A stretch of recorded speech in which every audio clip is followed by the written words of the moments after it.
Hello everyone, কেমন আছো তোমরা সবাই? আশা করি অনেক ভালো আছো, আর তোমাদের ভালোবাসায় আমিও অনেক ভালো আছি। তো সকাল সকাল আবারও একটা নতুন ব্লগ নিয়ে তোমাদের মধ্যে চলে আসলাম। আর আজকে দেখো একদম রান্নার থেকে স্টার্ট করছি। সকালবেলা উঠে স্নান টান করে কাজকর্ম সব সারা হয়ে গেছে, তাই সকাল সকাল সকালের মতন কটা ভাত বসাচ্ছি সেই কারণে। তো ওইখানে না 3টে উনান দেখেছো তো, আমার শাশুড়ি না আবার জুড়া উনুন করেছে নতুন। তারপর এইদিকে আমার শাশুড়ি আজকে ধান সেদ্ধ করছে, মানে ধানটা জাস্ট ভাপ দিচ্ছে। এরপর ওয়েদারের ওপর ডিপেন্ড করছে ধানটা কি সেদ্ধ করবে কি করবে না।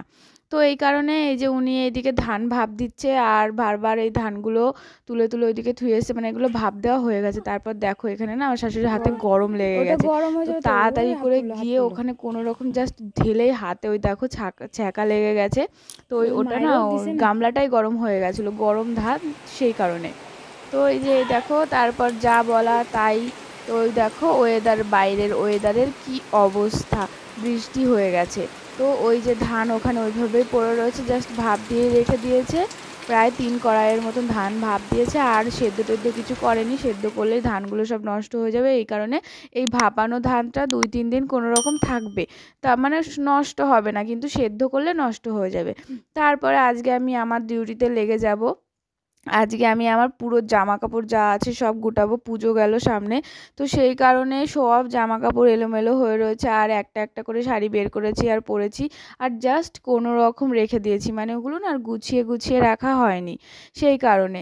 তো এই যে দেখো তালা চাবি টাবি নিয়ে তালা খুলে একদম চলে গেছি শোকেসটা গোছাতে, আর যা আছে সব নামাবো। গোটানোই আছে সব, শুধু একটু এলোমেলো হয়ে রয়েছে, জাস্ট ঠিক করে দেবো এই যা। তো সব একে একে নামাচ্ছি, আর এই যে দেখতে পাচ্ছ ব্যাগ আর্ধেক আর্ধেক খালি আর্ধেক আর্ধেক ভরা, মানে পুরো ব্যাগ ভরা না। আর যেই জিনিসটা যেখানে ছিল সেই জিনিসটা এই ব্যাগ ওই ব্যাগে ঢুকে গেছে। তো সেটাই ঠিক করব, আর যা যা আছে সব বের করে নিচ্ছি। মানে কি বলবো, অনেক দিন ধরে ভাবছি যে এটা গোটাবো গোটাবো গোটাবো করে, আর গোটানোই হচ্ছিল না।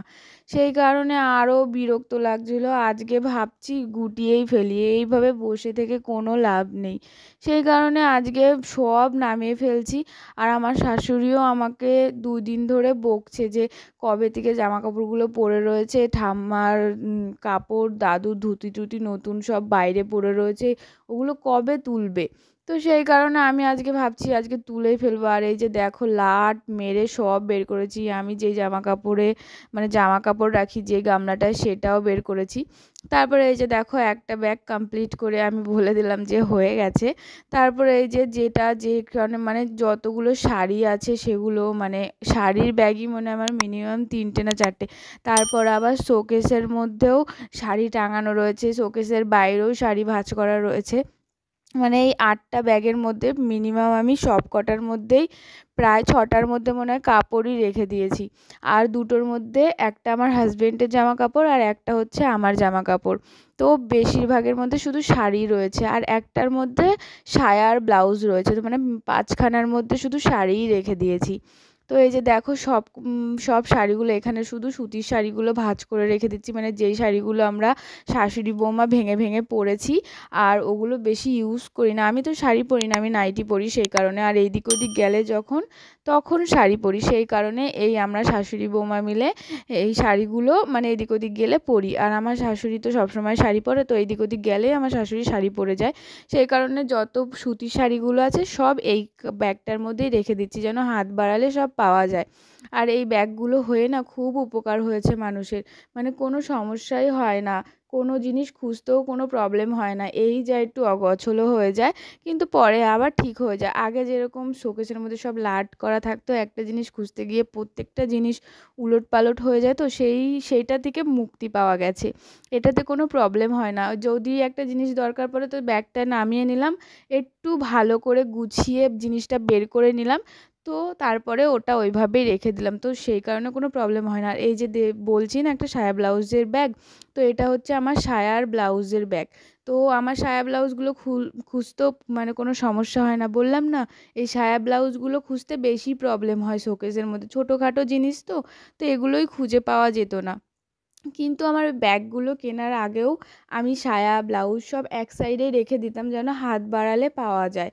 তো সেই কারণে আমার কখনোই কোনো প্রবলেম হয়নি। তাও আমাদের বাড়ির সামনে কাকি এই ব্যাগগুলো অনলাইন থেকে অর্ডার করেছিল বলে আমিও ভেবেছিলাম তাহলে আমিও অর্ডার করি, তো আমার ক্ষেত্রেও সুবিধা হবে জিনিসপত্রগুলো রাখতে। সেই কারণে আমিও অর্ডার করে দিয়েছিলাম, সেই দিনকে ওনার ঘরে বসেই অর্ডার করে দিয়েছিলাম। তারপর আমি বাপের বাড়ি গেছিলাম, তারপর আমার পার্সেলটা বাড়ি আসে।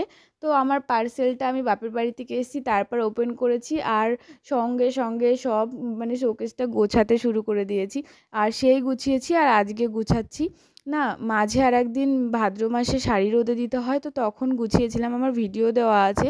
তো সেটা নিয়ে আজকে নিয়ে ৩ বার, মানে ৩ বার গুছিয়েছি। আর এই যে এখানে যত সায়া ব্লাউজ আছে সব রেখে দিচ্ছি। এই ব্যাগটা আমাকে আবার ইউজ করতে হয়েছিল। তারপর এই যে দেখো, এটা হচ্ছে আমার হাজবেন্ডের ব্যাগ।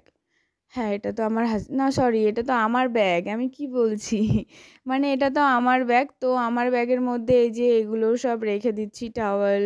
তারপর না, এটা আমার হাজবেন্ডেরই ব্যাগ, সরি সরি গাইস, আমি ভাবলাম আমার ব্যাগ, এখান থেকে শাড়ি বেরিয়েছে তো তো আমি ভাবলাম আমার ব্যাগ, খেয়াল নেই খেয়াল নেই।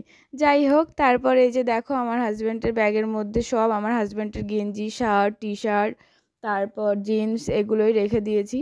আর ওনার জিনিসপত্রগুলোও ঠিকঠাকভাবে রাখা দরকার, নাহলে উনি এসে সব ঘর পর উলটপালট করে ফেলে। তো সেই কারণে ওনার যদি কোনো কিছু দরকার পড়ে, ব্যাগটা নামিয়ে দেবো, তোমার যেটা লাগবে তুমি সেটা নিয়ে নাও। তো ওই ক্ষেত্রেও খুব ভালো হয়। তারপরে এইদিকে এটা হচ্ছে আমার ব্যাগ, ওটা আমার হাজব্যান্ডের ছিল। আর আমার ব্যাগের মধ্যেও সেমন কিছু নেই, জাস্ট কয়েকটা জামা আছে, আর আমার তো সব শাড়ি। তো সেই কারণে, আর বিয়ে হয়েছে বেশি দিন হয়নি, সেই কারণে বেশি জামাও জড়ো হয়নি। আরও কয়দিন যাক, তখন তো একটা আলমারিই কিনতে হবে জামা কাপড় রাখার জন্য, এখন তো শোকেসেই হয়ে যাচ্ছে। তাও তো এখানে ঠাকুমার কাপড়গুলো থাকে না, ঠাকুমা নিজের কাপড় নিজের কাছে রাখতেই পছন্দ করে, উনি ভাবে কি খুঁজে পাবো না, সেই কারণে নিজের কাছেই রেখে দেয়, নিজের কাছ থেকে যখন দরকার পড়ে সেটা বের করে নেয়। কিংবা যখন আমাকে বলে এমনি ভাঁজ টাজ করে দিয়ে গুছিয়ে দিতে, আমি গুছিয়ে দিয়ে আসি, ভাঁজ টাজ করে দিই। কিন্তু ঠাকুমার কাপড় ঠাকুমার কাছেই থাকে, ঠাকুমার নিজে বের করতে সুবিধা হয় সেই কারণে। তো এই যে এখানে হয়েছে আমার শ্বশুরের যত জামা গেঞ্জি আছে সেগুলো বের করে নিচ্ছিলাম। আর আমার শ্বশুরের একটা হ্যাবিট আছে, প্রচুর নতুন জামা পরে কাজে চলে যাবে, নতুন জামাই সবসময় পরে থাকবে। তো ওই জামাটা আর মানে ছাড়বে না, আর কোথাও গেলে তখন জামা খুঁজে খুঁজে আর পায় না। তার জন্য সবসময়ের জন্য উনি যদি কোনো জামা বা গেঞ্জি পরে থাকে, সেটা আমি অন্তত তাড়াতাড়ি করে নিয়ে এসে আমার কাছে রেখে দিই। আমার শাশুড়ি বলে ওই গেঞ্জিটা নিয়ে আসো, নাহলে তোমার শ্বশুর কিন্তু নষ্ট করে ফেলবে। তো সেই কারণে ওই গেঞ্জিগুলো আমি নিয়ে এসে আমার কাছে রেখে ভালো করে গুছিয়ে গাছিয়ে রেখে দিই। আর আজকে আমার শ্বশুরের যত জামা গেঞ্জি আছে সব আলাদা করে রেখে দেবো, যেন হাত বাড়ালে পাই। মানে সবার জামা কাপড়ই এমন একটা ভাবে রেখে দেবো যেন হাত বাড়ালেই পাওয়া যায়। আর আমার শাশুড়ি আর মানে আমার মধ্যে কোনো ভেদাভেদ নেই, মানে ভাগাভাগি কিছু নেই, আমরা দুজনার জামা কাপড় একসাথেই রাখি। তো আমাকে আমার শাশুড়ির জামা কাপড় বের করে দিতে হয়, আমি আর কি বের করব কিংবা কি করব, ওনাকেই বের করে দিতে হয়। কিন্তু আমি যদি কোনো একটা শাড়ি চুজ করে দিই, ওটা ওনার পছন্দ হয় না। মানে ওনাকে যদি বলি যে মা এই শাড়িটা ভেঙে পড়ো, উনি ভাঙবে না, ওনার শাড়ি ভাঙতে মায়া লাগে, উনি ভাঙবে না। তো তারপরে আমি তো মাঝে মাঝে রেগে যাই, আমি বলি তুমি তোমার মতনই বের করে পড়ো, আমি শাড়ি বের করে দিতে পারবো না। তারপরে উনি নিজের মতন বের করে নেয় মাঝে সাঝে, আবার আমিও বের করে দিই, খালি ওনাকে শাড়িটা পরিয়ে দিতে হয়। তারপরে দেখো কথা বলতে বলতে আমার তো গোছানো গাছানো প্রায় কমপ্লিট হয়ে গেছে। আর ওই ওপরের তাকটায় না শুধু বাবা আর আমার হাজব্যান্ডের জামা কাপড়গুলোই রাখা হয়েছে, জানো, কোনো মতে হাতাহাতি না করা হয়, সমস্যা না হয়। আর এই যে বললাম না আমার শাশুড়ির আর আমার কোনো সমস্যা না, সব একসাথেই রাখি। তো ওই ব্যাগগুলো মাঝের ওগুলো সব আমার, মানে পুরোটাই আমার আমার আর আমার শাশুড়ির, পুরো শোকেসটাই, শুধু ওই শোকেসের ওই কোণার দিকটা আমার হাজব্যান্ডের আর আমার শ্বশুরের হয়ে গেছে। আর পুরো শোকেসটাতে আমার আর আমার শাশুড়ির জামা কাপড়ই রয়েছে।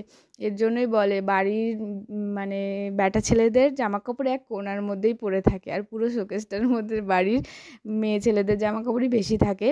তো তাও আমরা শাড়ি পরতে গিয়ে দুজনা শাশুড়ি বৌমাই না শাড়ি খুঁজে পাই না, যে কী পরবো মা, কী পরবো মা, দুজনা মিলে। এইদিকে কিন্তু শাড়িতে শোকেস বোঝাই হয়ে গেছে, এইদিকে শাড়ি পরতে গেলে শাড়ি খুঁজে পাওয়া যায় না। তারপর দেখো কথা বলতে বলতে সব তো গুটিয়ে ফেলেছি, আর লাস্টে একটা ব্লাউজ ছিল সেটাও তুলে ফেলেছি। আর তোমাদের সাথে ট্রাই করব একদিন আমার পুজোর কি কি কেনাকাটা করেছি সেগুলো শেয়ার করতে। দেখো আমার শোকেসের ফাইনাল লুক, আর কেমন হয়েছে অবশ্যই বলো গোটানো গাটানোটা। এবার জিনিসপত্র খুঁজতে কোনো অসুবিধা হবে না, সুবিধাই হবে। তারপরে এই যে দেখো ওখান থেকে চাবিটা নিয়ে আমি তালা দিয়ে আবার রেখে দিলাম, আমার শোকেস গোছানো কমপ্লিট। এবার চলো আমার শাশুড়ি কী করছে একটু দেখে আসি। তো এই যে দেখো আমার শাশুড়ি এদিকে রান্না করছে আর আমি এদিকে শোকেসটা গুছাচ্ছিলাম। আর বাইরে প্রচণ্ড মেঘলা ওয়েদার, মানে নিম্নচাপ লেগে গেছে এক কথায়। আর ওইদিকে আমাদের ধানগুলোও ভাপাতে দিয়ে দিয়েছে। তো আমি বারবার মাকে বলছি, মা কী হবে কী হবে, আর আমি তো জানি না এইসব সম্বন্ধে, কোনো আইডিয়া নেই। বিয়ে হয়েছে বেশি দিন হয়নি তো, আর আমাদের বাড়িতেও চাষবাস ছিল না সেই কারণে। তো মা বলছে কিছু হবে না, 2-3 দিন কোনো সমস্যা হবে না। তারপরে আমি এখানে বসে বসে মার সাথে একটু গল্প করছিলাম, ঠাম্মাও এসেছিলো, ছোটো ঠাম্মা। আর মা রান্না করছিল আজকে। আর আমার শাশুড়ি কী কী রান্না করেছে দেখো, এখানে হয়েছে ভাত, আর এখানে হয়েছে চাল কুমড়ো দিয়ে ডাল, আর এখানে হয়েছে ডিমের ঝোল টমেটো আলু দিয়ে, খুব টেস্টি হয়েছিল। আর এখানে হয়েছে ঝিঙের ঝাল ছিমের বীজ দিয়ে। তো তোমরা কে কে ছিমের বীজ দিয়ে ঝিঙের ঝাল খাও অবশ্যই বলো। তারপর স্পেশাল আইটেম পাঁপড়, এই পাঁপড়টা কিনতে গিয়ে পুরো ভিজে গেছিলাম, তো ভিজে ভিজে বাড়ি আসতে হয়েছে। তারপর এই যে ভিডিও এখানেই শেষ করছি, কেমন হয়েছে অবশ্যই বলো। আর খুনসুটি নিয়ে ভালোবাসা নিয়ে তোমাদেরকে সঙ্গে করে নিয়ে ভিডিওটা শেষ করলাম। টাটা বাই, ভালো থেকো।